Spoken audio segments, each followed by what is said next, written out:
কলেজের ইন্টারনালের আজ লাস্ট দিন, তো আমি রেডি হয়ে চলে গেলাম কলেজের উদ্দেশ্যে। তো কলেজ গিয়ে দেখি এখনও আধ ঘন্টা বাকি আছে এক্সামের কোশ্চেন দিতে। তো আমি একটু রেস্ট নিলাম, তারপর এক্সামটা দিলাম। তারপর সেকেন্ড হাফের এক্সাম বাকি আছে, তাই একটু কথা বলছিলাম, সবার সঙ্গে গল্প করছিলাম।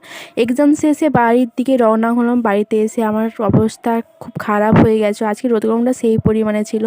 তো বাড়িতে আসার পরে দেখি আজকে ছিল দারুণ দারুণ মেনু, পাট শাকের ভাজা, করলা আলুর ভাজা, আর ছিল চিকেন। আর একটা সত্যি কথা বলবো, বাড়িতে ফিরে এসে যখন দেখি এত সুন্দর মেনু, তখন সব ক্লান্তি যেন দূর হয়ে যায়। আজকে চিকেনে মা আলু দিয়েছে, উফ কি মজা!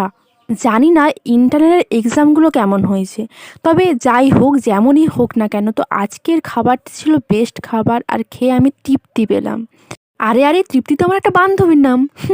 ব্লগটা ভালো লাগলে প্লিজ লাইক শেয়ার কমেন্ট করে দিও। আমার মতো কাদের কাদের মনে হয় যে ক্লান্তি দূর করার জন্য সুন্দর মেনু যথেষ্ট, প্লিজ কমেন্টে জানাও। ওকে, বাই।